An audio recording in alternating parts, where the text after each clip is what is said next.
לפני שהייתי בבנדין, אני מטירת צבי, וטירת צבי נקראת בפי חבריה בנדין, כי מייסדי טירת צבי הגיעו מבנדין. ומי שהיה רכז בנייה בטירת צבי, מוטל הרשברג, זיכרונו לברכה, שיפץ את בית הכנסת, והוא לא בנה שירותים לבית הכנסת. אמרנו לו, מוטל, לא יעלה על הדעת. אז הוא אמר, בבנדין לא היו שירותים בבית כנסת, אז גם בטירת צבי לא יהיו. אחר כך בא מישהו אחר ותיקן. אבל תמיד הוא אמר, אתם צוחקים עליי על בנדין, בנדין היא עיר ואם בישראל. ובאמת כשקרולינה דיברה זה מאוד מאוד ריגש אותי, כי הייתי במסע עם חברי טירת צבי, ונכנסנו לבקר והסבירה, ואחר כך נוצר בינינו קשב, ושלחתי לה באמת מסמכים של חברי טירת צבי שנולדו בבנדין, אז אני שמחה על הקשר. תודה. עולמנו הקטן, מה שנקרא. פיוטר וקרולינה, welcome. Thank you. Thank you, Gil. Okay, thank you. Thank you very much for inviting us. Thank you for coming. It's a great honor and pleasure to see also so many familiar, friendly faces. We met with some of you. We met many times in Bendin and in Israel. This work that we are doing has, I can say, changed our entire life during the last 15 years.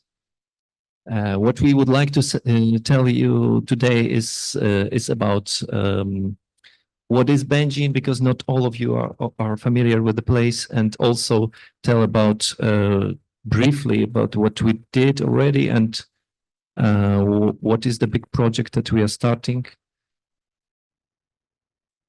But wouldn't it be fair not to start with Alex? So some of you already been in the beginning of this conference, and I was also trying to say a few words about Alex.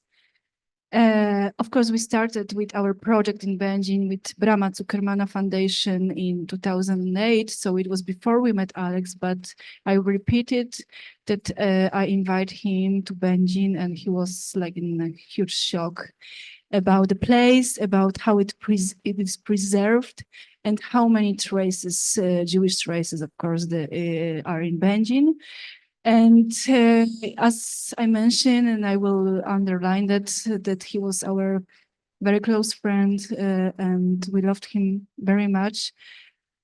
And this year was from one reason. We will tell you about the house in Bendin. It was just great that our dreams came true, but because of what happened in October, and then with Alex, it was disaster. And I know that we will never, nothing will be the same, and it is very, very hard. So you have these pictures here. Some of them, the first one on the left is with our daughter. She was first time in Israel and she was few months, and we visited them with our friends from Zagłębie World organization, Kibbutz Niros. And it was, of course, as we noticed this place as a paradise. Then the second picture is from the visit. Alex was, when we were just coming to Israel, it was for him obvious that he has to meet with us whenever we will be. And this is in our friends in Modin house, Shimshon Yashvitz. He came just for like coffee or something, but just to hug us and say hello, and that's it. There is a picture with my daughter and Alex from our last time in Israel. It was 2 years ago, and I saw him. He took me to the airport from Diana's house. My friend, she is here with us, and he took us to his district in Tel Aviv, and we had falafel, and this was last time I saw him alive. Then we had many calls, and those pictures in the second row you have from Bendin, Brama Zuckermana, and other places which he loved so much, and he was supporting us in each of our activity. Yes, but going back to Bendin, when we make a tours, many times we started with from the very famous bridge leading to the city center and showing people the picture to see the contrast of how the city has changed. This picture on the left, you see the view of the city from the beginning of the 20th century, with the three most important landmarks: the ruins of the castle, the great synagogue, and the church. And in between of all that is the heart of the Jewish neighborhood, which was completely destroyed. And on the which you can see on the contemporary picture is the emptiness. And this is the contrast that is really shocking, that to see the city from the pre-war time and see it to today, it's like it's the same place, but it's not the same place. And also on the human level, human story is also for us a really shocking that this picture, this family picture below, is an example of the rich middle class religious Bendin family. On the picture, there are about 45 people, and with the help of the members of that family, all of them were identified, and we know that only five people from that picture survived. So this is the scale of the destruction of the Jews, which is maybe typical to what happened in all across Poland, but to see it really in detail in an example of this family tells you that these 3 years between 1941 and 1943, these two or 3 years were the biggest tragedy in the 600 years history of the city of Bendin. There were never 2 years when the city lost the half of the population of the city. In the center of Bendin, it was even more, probably 80% of the citizens of the center were Jewish. So this is what we are dealing with. Some pictures from our activities, I mean, especially from the trips, and we should mention that except the Castle Hill you saw, there is a monument of the synagogue, which is commemorating the synagogue. We have like many other traces, and I also again will say what Alex said. Alex said when he was the first time, is like an open air museum, because we are always repeating that the poverty is the best conservator. So you have many traces. If you can read them, you can follow them, and you can feel somehow and see how the life of the Jews was so rich and so incredible, because we have also archived with many interviews with Poles and Jews who were growing up before the war in Bendin. And one lady said that in Bendin, before the war, it was black. It means that there was this traditional way wearing people, and this is which you cannot find now, and it's hard for us to understand, but we are trying to somehow. That's the place that we started our work with,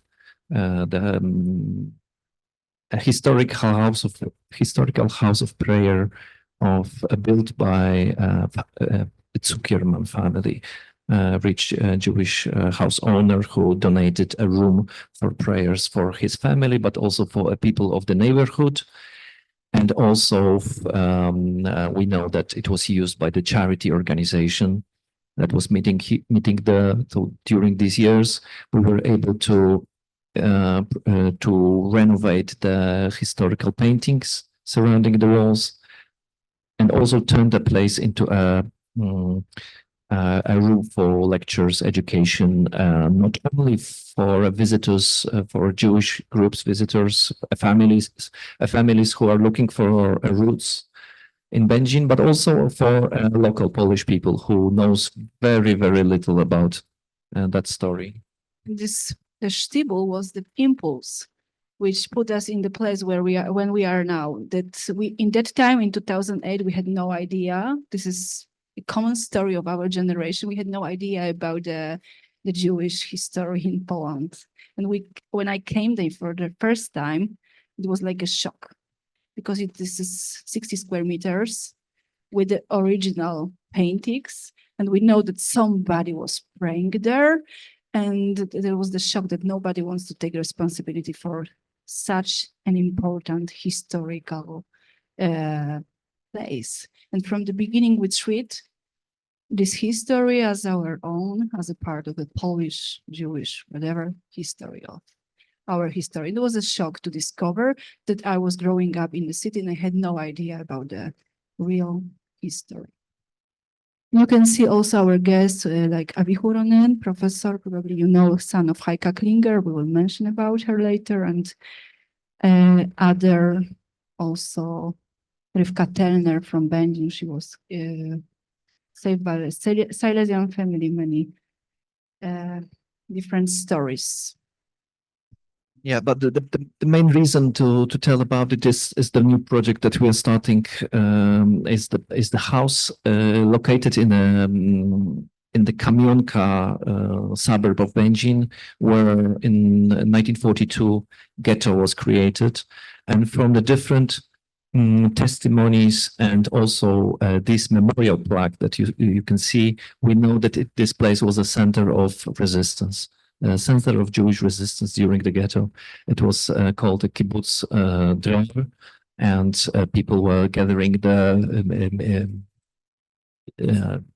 life of the pre-war youth organization was going on there, and of course the leader of all the movement was very famous, Funka Potnicka.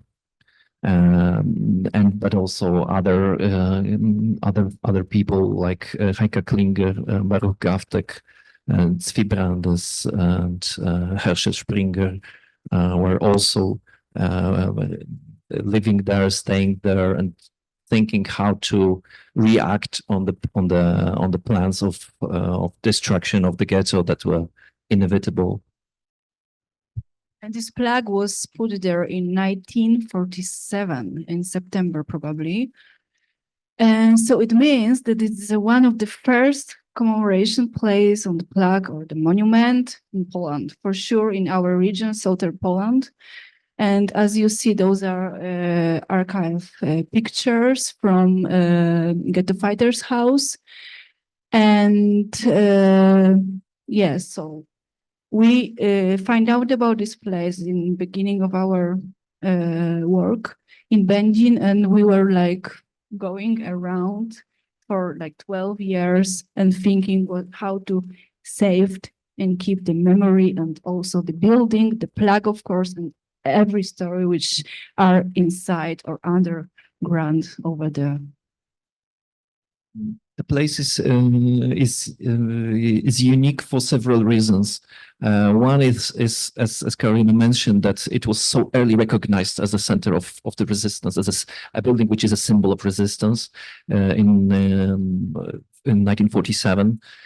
But also the authentic remained structure or architectural material of the building, which is preserved in a almost intact condition since the war, and the history of preservation or somehow attempts to preserve that history are very long, since the early years after the war, where the plaque was put there, and then we know that the groups were coming. I don't know who of you were there, but we know that definitely from the 1990s, people were visiting the place. Jewish students were trying to repair the inscriptions on the wall, and somehow we came into conclusion or the decision that we wanted to preserve it or somehow build something bigger there. The house was owned by the same family who built it, because it was in the Jewish neighborhood. The ghetto was created in a Polish neighborhood, so the house was built by a Polish family, and it was owned until this year to the same family. You will see the family in a minute, but now I want to also mention and thank you very much from this place to Uri Meiselman, who is the coordinator of this project. Without you, we wouldn't be in this place for sure. Thank you. So this is very unique photographs which we have from the Polak family. The Polak is the name of the family. They built the house in 1932, and as Piotrek said, they were owners still this year. So you can see also everything is inside in the garden. You have in the back the house on the left upstairs, and we have also unique drawings from the 30s. And also, which is important for you because you are coming there to see the bunker on this picture with the children. It's from 70s, 80s. You can see the barn, which is still there. We are always repeating the story in the place, but this is very unique. Only one picture with the barn. Yeah, it needs to be explained that we know the details of that story from the family because they were allowed by Germans to stay in the ghetto until the final closing of the ghetto. So for a couple of months, the Polish family was able to stay in their house with the Jewish people. The rest of Polish people were removed from that area, but they were allowed to stay. They were farmers. They were dealing with Germans probably, so they had a permission to stay, and they were amazing eyewitness of the youngsters from the Jewish organization building hideouts, building bunkers, and one of the bunkers was in the basement of the house, and second was under the barn. So because we know that family, and because we did an interview with the lady, we got really an amazing detailed information about it. I wanted to say that, yes, this girl on this third photograph on the right, the taller one is Maria Polak, when she was, of course, a witness of what happened there. And we did the most important interview, I think, for this house in 2012, when she was still alive, very conscious. And this is amazing because, as Piotrek said, she saw almost everything until they moved away. Polak family in June, Germans removed the family in June 43. So this is where we are now, and with the help of many people, mostly in Israel, but also with the Polish Israeli companies, we were able to buy the house from the Brama Zuckermana Foundation was able to buy the house from the Polish family. It was really. It happened in July this year, but for us it was very complicated process to convince the family to actually sell the house because it was their private family house. It was difficult to convince them, but we were trying to explain that our mission is to preserve the house as it is, and also the story of the family, the Polish family, will be told there, and it's a way to honor also them, because many groups are asking us if they had any problems with Germans because the Jewish people built a hiding place in their home. They were in a way involved in the resistance activities. And also, when we were trying somehow to push the Polak family to sell the house, we were always repeating what Maryla, this lady from the interview, told us, that when the parents came back there after the liquidation, and the garden was full of the dead people lying there, the Germans said that this house will go to the history. This will become historical place. And this is always what we are repeating. And for last 3 years, I was calling to the family, to the owners almost once a week and poisoning them, somehow trying to convince that they has to do it. And nowadays, of course, they are with us and helping us with know much better about the place. But their example of this family and also our example of our non-government organization is a story of the fact that examples of the fact that in many cases in Poland, this Jewish history is not preserved by the big institutions, by the Polin Museum or governments, or some even not by the Jewish communities that are still in some cities. They are in many cases protected and preserved by the regular Polish people who just feel that this is part of important part of Jewish history, of also Polish history, of Bendin history, of our common history. This is too precious, too important for humanity to be just left to be destroyed. Yes, and even the house is really in not that great condition because since the end of the war, no renovations were done there. We are trying to also, from the day one that we can to make it alive and organize things and make it open for visitors, not only youth, Israeli youth that are coming in big numbers, but also for local people, people of Bendin, people of the area who wants to learn more about it because they knew very little. They still knew very little about it.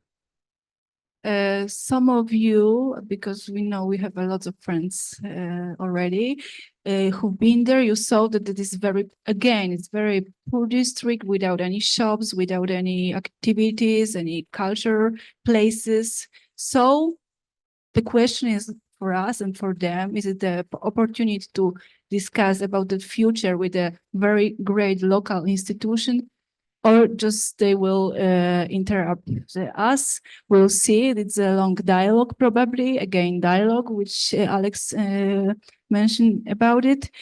But yes, we want to create a real institution. Piotr just mentioned that there were like huge number of people. Since let's say August till now, there were like more than 7,000 people. So the question is if we are prepared for that. We have to manage with this. You can see how it looks, and it's a huge challenge to invite people there. Yeah, the most meaningful place is the basement under the kitchen, where was the hideout prepared. The entrance to the hideout was through the oven in the kitchen, which is upstairs, and the basement holds can fit about 40, maximum 550 people. So you have to imagine that in the last 6 months we have about 150 such a groups going into the basement. So it was really a lot for us, and it was really a busy month, and it creates a whole lot of things to be discussed, things to be challenged. Not only the traffic itself that is created in the district. I mean, the buses who are entering this quiet neighborhood, but also sometimes the students are leaving trash. They are kids, we understand that, but it's a thing that has to be addressed. That the trash are being left somewhere in not proper places, and since we are there and people from the neighborhood, the neighbors, they know that we are there, they know where to call and complain. So this is coming to us at some point. And if you want to help us to build something bigger, because the plan is to turn the house, to make it accessible, to build a toilet, but also to make it a kind of educational center. So if you want to help us, we have to together figure out how to go it more smoothly with the neighbors and be respectful for the neighborhood. We know the Polish neighbors, yes, so everywhere the same. Yeah, but the future, our vision and projects. So as we mentioned, we bought this place with the great help of Israeli people. For you, for the groups, and also for our neighbors and for the citizens of Bendin and also region, because Bendin is in the region where we have like 2.5 million people. So it's an opportunity to build something real and independent for them. Not just, what they have this in school, we spoke about it already, or in the museums, which are there is a huge, usually censorship. But yeah, we are open-minded and we are somehow independent. About the future. So the future is, I hope, quite optimistic, because we want to establish there a museum which will tell the story, what happened there. And again, from this little Bendin place, we can go everywhere, to Warsaw, to Białystok, to Łódź, all over the places where the ghettos were. And also we can share and tell about the history of, again, history, tolerance, what is happening now, trying to understand here or in Ukraine, whatever, and how works the evil. Yeah, the fact that it's the place is owned by the non-government organization is important, because we know how politics works, and it's the same in Israel, but of course in Poland different. The Polish politicians has no interest in no real actual interest in. No, I mean, they are looking for support from the voters, and there are no Jewish communities in Poland. So we are in a weak position that we need to if we want to keep the story real, actual, and respectful to the Jewish narrative. Let's say, I would say, which we believe. We need to stay independent. So that's the really tricky, how to establish sustainable funding for the project, but also remain independent, remain uncensored, unbiased, and that's the challenge. But we work on it. And what is sure we want to preserve is the authenticity of the place. I mean, it cannot be too renovated, too polished. The powerful meaning that is related to the story is also based on the building itself, that kids are going into the basement and they can actually feel how these people may, of course they cannot, but at least it brings them closer to the experience of the people who were there 8 years ago. So we need to keep that as much intact, as much authentic as possible. Well, just at this point that we read, first of all, we published a book, very important book, which last year we won't get deported. Those are words of Heike Klinger from her diary, and it's the second part of title is The Jewish Resistance Fighters in Bendin and Sosnowiec. So you have like a lexicon of 170 fighters from Zagłębia. And Avi Huronen said, if you have 170 people, you have almost all of the fighters from Zagłębia. So the book is in Polish and English, and you can also buy it in our place. But I also wanted to tell that when we were working on this, it was hard work.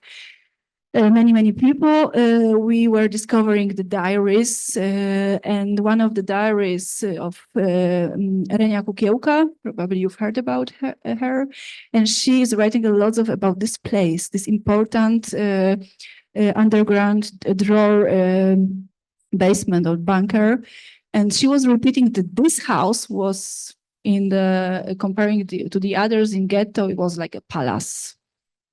So believe me, it was one of the best in this area because it was poor, neglected district of Bendin. And also what was surprising for us while working on that book was that the statistics that there are 160 or 170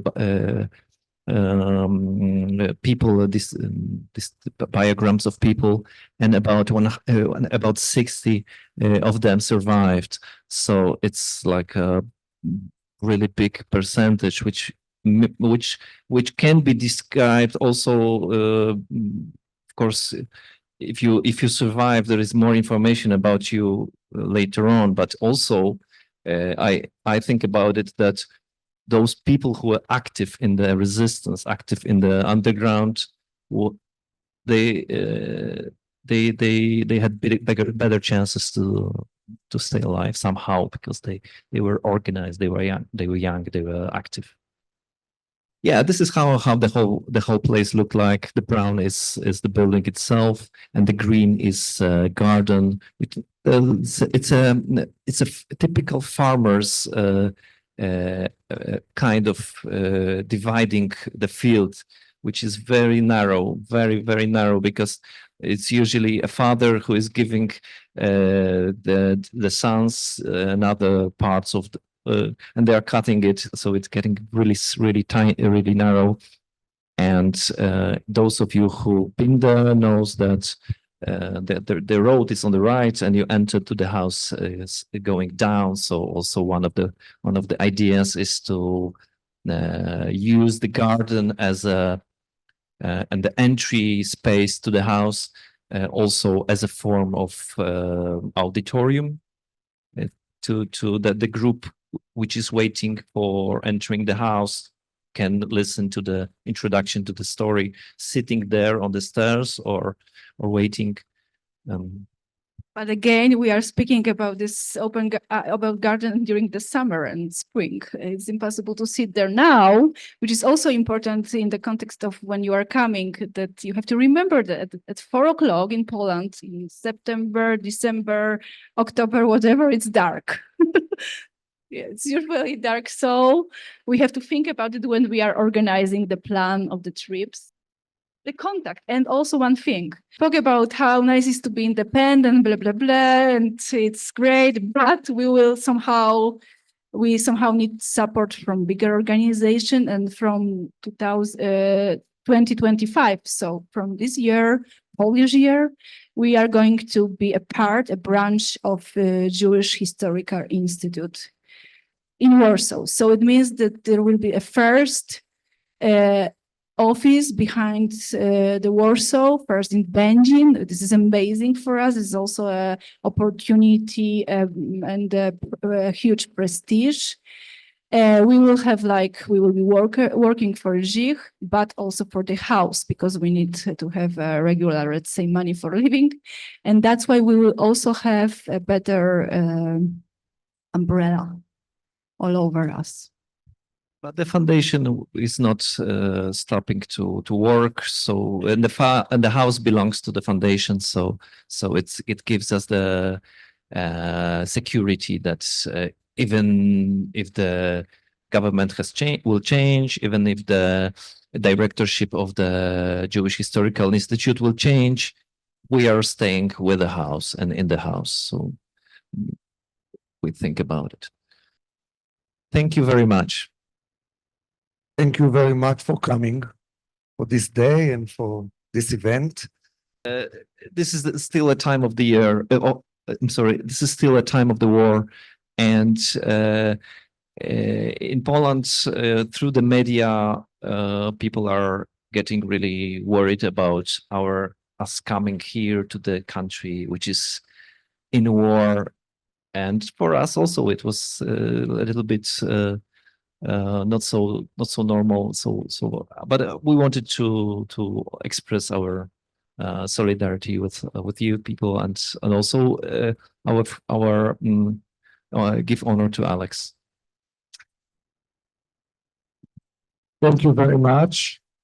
ומה שפיוטר אמר תוך כדי, ומתחבר למה שאני אמרתי רגע, גמישות, ומבלי בכלל להמית מערכם, יש רבים כמוהם בפולין, שצמאים שנפגוש אותם.